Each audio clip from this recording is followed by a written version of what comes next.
नहीं, मुर्दा को कोई इच्छा होती है, जैसे अपन ने मुर्दे को देखते हैं तो कोई इच्छा होती है, वो जीते जी उस भाव में हो जाना, मृत अवस्था में हो जाना, यही तो जीते जी मरना। और ज्ञानी जो है वो ये कला है, जैसे शब्द और सुरत, जब शब्द इन मंडलों को छोड़ती है, इस 5 देव को, स्थूल देह, सूक्ष्म देह, कारण देह और महाकारण देह और केवल देह को जब छोड़ती है वो, और आगे जब शब्द में बढ़ सुरत समाती है, तो ये शरीर मृत हो जाता द्वारा। और ज्ञानी भी उम्र बढ़ा देता, क्योंकि वो भी ध्यान में रहता। जब उसे मरना आ जाता तो जैसे इस शरीर का टीका पूरा होता,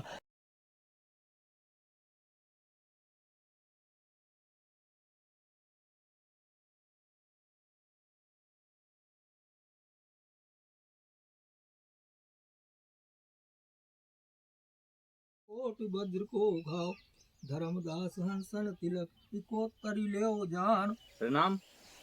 है बैठ जाओ। ये पूछा है कि जीवन में मरना भला, जो मर जाने कोय, और मरने से पहले मरे तो अमर अमर होए।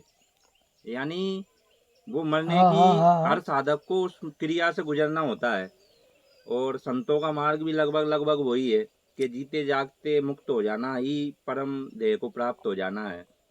तो मरने की क्रिया से साधक कैसे गुजरता है और गुरु कैसी क्रिया करवाता है, तो इसके बारे में बताने की कृपा करें। भाई, उसके लिए संतों ने बोला है, जियत मरे सो लग पावे, सो ही जीव परम पद पावे। यानी जीते जी जो मर जाता है वो उस परम स्थिति में पहुंचता है, यानी परम पद। वो जीवन मरण के चक्कर से फिर अलग हो जाता है, जीते जी जो मरने की कला सीख ले, एक कला है ये। अब ये कला 2 प्रकार की, एक तो योगी लोग जो है वो चक्रों की साधना करके और यह ब्रह्मांड में उसको जीव को चढ़ा लेता है, समाधि में हो जाता। अब वो जैसे ही काल आता है, यम के दूत आते हैं, यम के चोरी करना हो गया, वो समाधि में चल जाते हैं, और वो उनकी वहाँ तक दौड़ नहीं है, वो नीचे इसमें काया में ढूंढ डाल तो वापस चले जाते हैं। लेकिन अब यह प्रश्न ये होता है कि लेकिन जब एक रोज़ वो स्थिति आएगी कि इस देह को तो छोड़ना पड़ेगा, पुरानी हो जाएगी, तब छोड़ेगा, कहाँ तक चोरी करेगा, काल की चोरी कहाँ तक करेगा वो।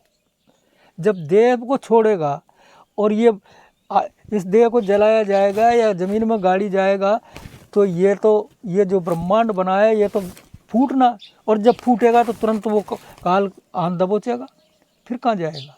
इसलिए ये मार्ग जो ये काया का जो मार्ग है, ये वैध नहीं है, ये उचित नहीं है। इसलिए इसको आगे सहज मार्ग और ज्ञान मार्ग, 2 मार्ग बताए। अब ज्ञान मार्ग से चलना पड़ता, ज्ञान के माध्यम से। उस ज्ञान में या तो सोच लो कि मुझे झूठ नहीं बोलना, और या कह दो कि मुझे सत्य बोलना, दोनों बात एक ही है। अगर झूठ नहीं बोलोगे तो सत्य अपने आप आएगा, सत्य बोलना। सत्य बोलोगे तो झूठ अपने आप जाएगा। जैसे शीलता आएगी कि मुझे शील रहना, यानी ब्रह्मचर्य ऑटोमेटिक आ जाएगा, काम वासना अपने आप खत्म हो जाएगी। लोभ, जैसे लोभ है, अब ये कह दो कि मुझे यार लोभ नहीं करना, तो लोभ की मात्रा किसी ने अपने देखा कि यार ये तो कोई ऐसा आवेद में आ रहा है, उसको अपन बातों में उलझा के उसे लालच सबसे बुरी बला हुआ, सबसे खतरनाक है लोभ। जिसमें गीता में श्री कृष्ण ने कहा, कामी तारूं क्रोधी तारूं, लोभी जीव एक ना तारूं। लोभी जीव के लिए तो ये कहा कि ये तो कोई तारने योग्य ही नहीं है, ये इतना पाप करता है। अब कामी क्या है, जैसे कामी तो काम वासना में लिप्त है, लेकिन वो प्रेम करना जानता है, और जब वो प्रेम की भाषा ज्ञान में जब सुनता, तो जैसे वो किसी से प्रेम करता नारी से, इसी प्रकार वो परमात्मा से प्रेम करना भी प्रेम करने की कला है उसके पास। तो वो जो कामी है वो तो प्रेम करना सीख जाता, लेकिन लोभी प्रेम की भाषा नहीं जानता। लोभी तो मित्र का भी और भाई का भी आज दुश्मन हो रहा, इसलिए लोभ सबसे ज़्यादा खतरनाक है। तो ये वो जो मार्ग है, मरने की कला नहीं, ये जो 5 विकार हैं, इन 5 विकारों को ज्ञान मार्ग से समझा जाता है। जब गुरु मिलेगा, ज्ञानी गुरु मिलेगा तो वो ज्ञान जनाएगा कि भाई ये काम का तो ये है, काम क्रोध ये काम करता। जैसे क्रोध आता तो क्रोध में अंधा हो जाता आदमी, चाहे वो कितना भी सगा बंधु क्यों नहीं हो, जब उसे क्रोध आता है तो कोई परवाह नहीं रहती, वो अज्ञानी है। और ज्ञानी की होती है विवेक की आँख। क्रोध में उस टाइम उसके विवेक नष्ट हो जाता है। कामी, क्रोधी, लोभी और मोह, जिसमें मोह के लिए भी रामायण में मोह सकल व्याधिन कर्मोला। अभी जैसे पारिवारिक मोह, यार दोस्तों से भी सबसे मोह होता, लेकिन परमात्मा ने ये रचना बनाई कर्मों की, और कर्म से कि अब कर्मों की है तो बाप बेटे का आदान प्रदान भी कर्म का है, स्त्री पुरुष का भी कर्म का है, ये सारा कर्म का खेल है। अब उस कर्म की वजह से, जैसे पहले दुश्मन था, आज बाप बेटा बन गए। अब उस बाप ने या उस बेटे ने उसके साथ अपराध करा तो वो तो बदला चुकने आया ना।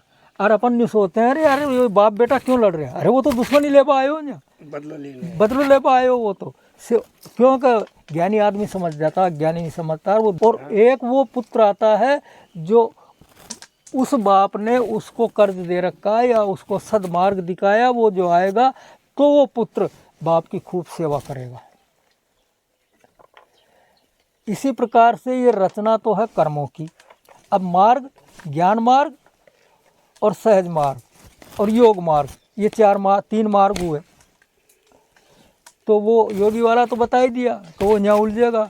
और ज्ञान मार्ग वाला वो ज्ञान से हर चीज़ को परख के वो आगे की मंजिल बनाता रहेगा और संसार खत्म कर लेगा, उसे सदगुरु मिल जाएगा। यानी फिर उसके वैराग्य जगेगा, अरे कि यार मुझे तो फिर आगे का ज्ञान चाहिए, तो गुरु बनाएगा। अब गुरु की जैसे ही वैराग जगेगा तो उसे गुरु तलाश करने की ललक मिलेगी तो वो गुरु बना लेगा। और एक है सहज मार्ग, सहज मार्ग में भी गुरु बनाने, गुरु तो सब में जरूरी है, योगी में भी जरूरी है, ज्ञान मार्ग में भी जरूरी है, सहज मार्ग में भी। सहज मार्ग ऐसा है, सहज मार्ग में वो बताता है रेनी गेनी का सहज अवस्था, ज्ञान से, ज्ञान के बल से, और उससे वह समझता है कि मुझे सहज भाव में रहना। अरे इस संसार में क्या करना, क्या लेना देना, जैसा आएंगे जैसे जाऊंगे, वो सहज भाव में आ जाता, ऐसा विचार प्रकट होना। फिर वो सहज भाव में उसकी स्वतः ही जब सहजता आती है और सुमरन जब करता तो काम वासना से भी वो दूर हो जाता है, लोभ उसके फटकता ही नहीं है। इस प्रकार से वो अपनी रहनी गहनी से सहजता में आकर के सबका तो बुरा किसी का नहीं चाहता, भला करता है। और वो जीते जी ऐसा हो जाता मरे के जैसा, वो ये समझ लेता कि यार क्या करना, क्या साथ में जाएगा। हाँ, उसका संसार खत्म हो गया। फिर वो बिल्कुल अपनी धुन में मस्त रहता है। सहज अवस्था में आने वाला बड़ा सहज भाव, अरे खा ले हमारा बेटा कोई बात नहीं। तो सहज अवस्था सबसे उत्तम अवस्था है।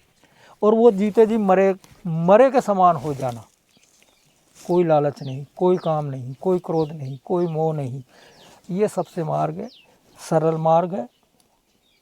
और गुरु उसे रास्ता दिखा देता है।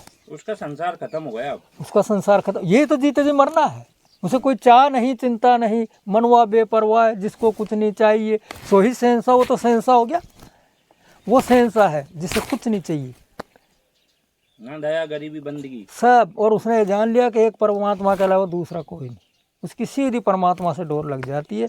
ये सारा संसार, छोटा बच्चा जीव जो भी कण बनाया परमात्मा ने बनाया, और ये सब अपने अपने कर्मों से चल रहा। वो ये अब भाव, न तो उसमें दुखी होना और न सुखी होना, ये भाव ये भाव हो जाता। अब जैसे अब उसे किसी को इच्छा नहीं है, जो मुर्दा होता है, मुर्दा को इच्छा होती है तो दुख भी नहीं होता उसको। नहीं, मुर्दा को कोई इच्छा होती है। जैसे अपन ने मुर्दे को देखते हैं तो कोई इच्छा होती है, वो जीते जी उस भाव में हो जाना, मृत अवस्था में हो जाना, यही तो जीते जी मरना। योगी समाधि में जाके मरता है। और ज्ञानी जो है वो एक मरने की कला सीखता है।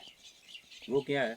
वो ये कला है जैसे शब्द और सुरत, जब शब्द इन मंडलों को छोड़ती है, इस 5 देव को, स्थूल देह, सूक्ष्म देह, कारण देह और महाकारण देह और केवल देह को जब छोड़ती है वो, और आगे जब शब्द में सुरत समाती है, तो ये शरीर मृत हो जाता, सांसें भी खत्म हो जाती, और वहाँ से फिर वो गुरु कृपा से लौट भी आता है।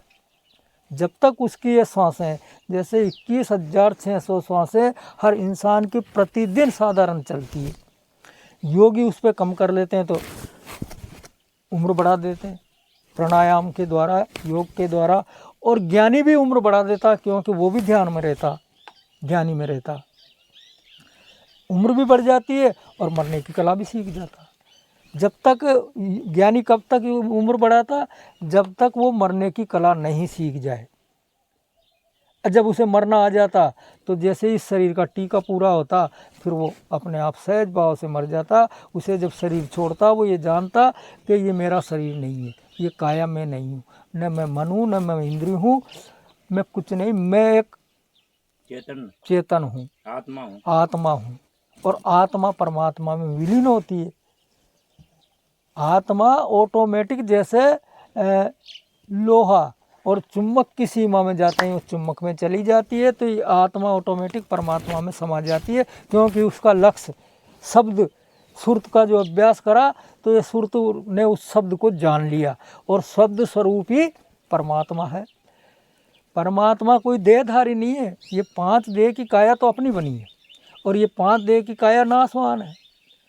5 तत्व तो चेतन है, लेकिन ये अपनी अपनी जगह पे है।